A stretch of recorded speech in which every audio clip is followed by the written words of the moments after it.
ಬನ್ನಿ ದಯವಿಟ್ಟು ರಸ್ತೆ ಹಿಂಭಾಗದಲ್ಲಿ. ಬಂಧುಗಳೇ, ಚಿಕ್ಕಬಳ್ಳಾಪುರದಲ್ಲಿ ನಡೆಯುವಂತ ಈ ಒಂದು ಕಾರ್ಯಕ್ರಮ ಕೇವಲ ಹೋರಾಟ ಮಾತ್ರ ಅಲ್ಲ, ಚಿಕ್ಕಬಳ್ಳಾಪುರದ ಜನರ ಜೀವನಕ್ಕಾಗಿ ನಡೆಯುತ್ತಿರುವಂತಹ ಈ ಒಂದು ಬೃಹತ್ ಪಾದಯಾತ್ರೆ ಕಾರ್ಯಕ್ರಮ.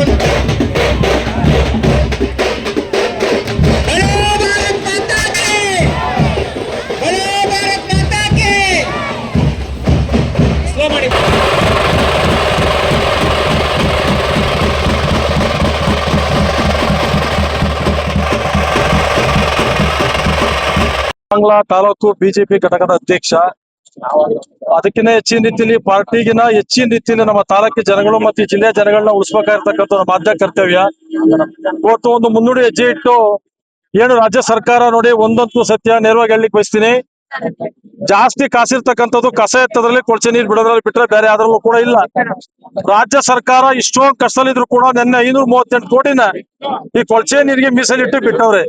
ಅದ್ರ ವಿರುದ್ಧವಾಗಿ ಇವತ್ತು ಮನೀಶ್ ಶೆಟ್ಟಿ ಅವರು ಒಂದು ದೃಢ ನಿರ್ಧಾರ ತಗೊಂಡು ಯಾವುದೇ ಕಾರಣಕ್ಕೂ ಕೂಡ ಇಡೀ 3 ಜಿಲ್ಲೆಗೂ ಎಲ್ಗೂ ಕೊಳಚೆ ನೀರು ಬೇಡ ಅಂತೇಳಿ ನಮ್ಮ ಹೋರಾಟ ಇವತ್ತು ಮುನ್ನುಡಿ ಕೊಟ್ಟಿದೀವಿ. ಇದು ಕೇವಲ ಜಿಲ್ಲಾ DC ಅವರು ಮಾತ್ರ ಮನವಿ ಕೊಡಿಸಂತ ಕೆಲಸ ಮಾಡಿದೀವಿ. ಅತಿ ಶೀಘ್ರವಾಗಿ ರಾಜ್ಯ ಸರ್ಕಾರ ಗಮನ ತಂಡ ಯಾವುದೇ ಕಾರಣಕ್ಕೂ ಈ ಕೊಳಚೆ ನೀರು ನಿಲ್ಸೋದು, ಶುದ್ಧ ನೀರು ಕೊಡ್ಲಿಲ್ಲ ಅಂದ್ರೆ 3 ಜಿಲ್ಲೆಯ ಹೋರಾಟಗಾರರು ವಿಧಾನಸೌಧನ ಮುಖ್ಯಾಕಂತ ಕೆಲಸ ಮುಂದಿನ ಖಂಡಿತಲು ಕೂಡ ಮಾಡ್ತೀವಿ.